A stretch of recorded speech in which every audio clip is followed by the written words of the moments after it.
Cette année, c'est en Asie, aux Philippines, qu'ils ont choisi de se retrouver. Ils viennent d'Europe, d'Amérique latine, d'Asie ou d'Afrique.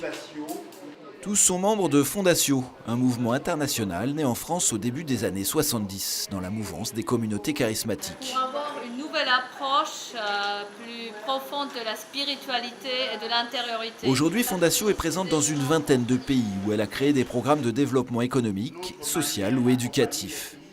La plupart des délégués ne se retrouvent qu'une fois tous les 5 ans lors d'un congrès comme celui-ci. L'objectif, élire le nouveau conseil. François Proutot, déjà président, a été réélu.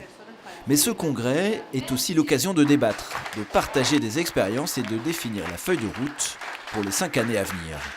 Ces 5 jours de congrès ont été aussi consacrés à la définition ou à la redéfinition de la raison d'être du but de Fondatio. Et tous les congressistes ont voté ce but qui est commun maintenant à tous Fondatio, c'est-à-dire d'être des bâtisseurs ensemble d'un monde plus humain et plus juste. Des bâtisseurs d'un monde plus humain et plus juste. Là, on a des bénéficiaires qui sont des gens qui... Aux Philippines, les délégués de Fondatio sont aussi venus chercher l'inspiration. Durant 2 jours, ils ont découvert la ferme enchantée, sans doute un des lieux les plus novateurs du pays en termes de développement humain. Car si au premier abord on ne voit ici que quelques enfants qui jouent dans les rues de leur village, on a l'habitude de définir la ferme enchantée comme la Silicon Valley de l'entrepreneuriat social. Rien de moins. Et l'idée a été de dire à un moment comment on peut en faire une marque. Et Louis, un jeune Français de 25 ans, ne s'y est pas trompé. Il a rejoint la ferme il y a quelques années, sitôt son diplôme d'HEC en poche.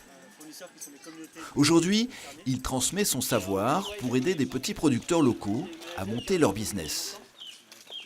C'est ce modèle d'entrepreneuriat social que sont venus découvrir les membres de Fondatio. Comme cette petite fabrique de beurre de cacahuètes, un produit très banal aux Philippines, transformé ici en produit de luxe et vendu dans les plus grands hôtels. Cette entreprise sociale a été fondée ici et ce sont les mères du village qui y travaillent.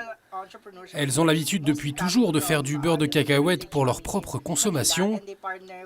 Nous avons utilisé leur talent pour développer cette production locale. Après le beurre de cacahuète, le jouet. Mais le principe est le même. Production locale, respect de l'environnement et surtout fort impact social.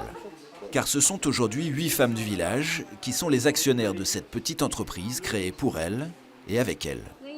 Elles ont ainsi retrouvé un travail, un statut social et une dignité. Sur le site de la ferme, il existe une vingtaine de petites entreprises comme celle-ci.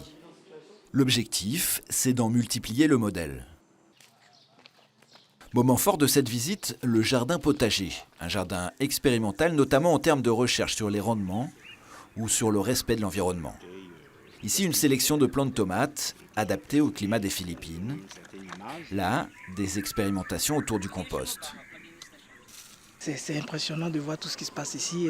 Je crois qu'il y a en nous quelque chose, une grande capacité à faire avec nos besoins et en lien avec notre capacité, notre énergie et relationnelle avec la nature pour pouvoir combiner et produire de la richesse.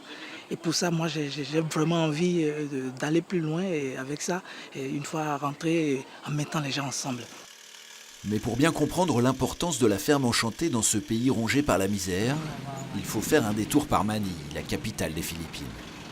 La mégapole est surtout connue pour ses bidonvilles, immenses cloaques dans lesquels des gamins, des familles survivent comme ils peuvent, dans ce qu'il faut bien nommer des poubelles à ciel ouvert. 15% de la population de Manille n'a pas les moyens de se nourrir tous les jours. À la ferme enchantée, au contraire, les gamins jouent au basket, le sport national.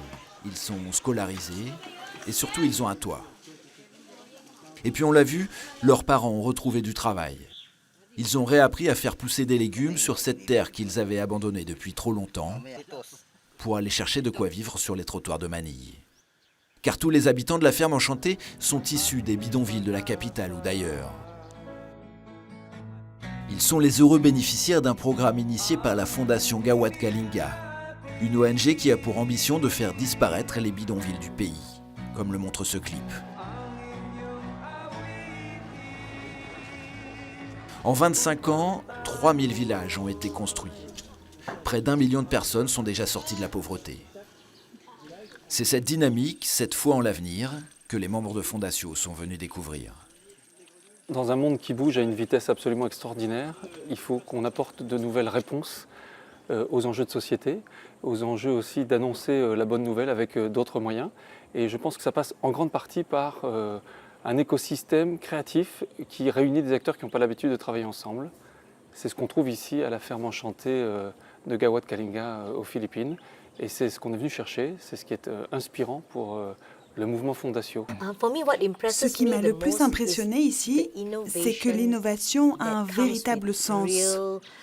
Ils ont une vision de ce qui doit être mis en œuvre et cela nous inspire pour faire la même chose. Et ce qu'ils nous disent, c'est que l'on peut tous faire quelque chose. Le lendemain matin, direction la ville voisine, à quelques kilomètres de la ferme. La communauté Fondatio est une communauté de laïcs. À titre divers, dans leurs activités professionnelles ou familiales, ils cherchent à être les acteurs du changement. À l'origine de cet engagement, leur foi, inhérente à toute action. L'invitation du Christ, c'est à s'engager dans le monde. Voilà, et ça, c'est ça le mouvement des membres de Fondatio, c'est d'aller vers le monde, d'aimer, vraiment de sortir l'amour de nos tripes pour nos frères. Et c'est ça qui nous rend heureux. Et cet amour passe aussi par des engagements concrets, d'où les projets, d'où chercher des solutions à des problèmes identifiés, des défis de la société. Dans quelques heures, les délégués de Fondatio repartiront dans leurs pays respectifs. Prochain rendez-vous dans 5 ans. D'ici là, ils auront à cœur de mettre en application des propositions du Congrès et pourquoi pas de créer un peu partout dans le monde des fermes enchantées.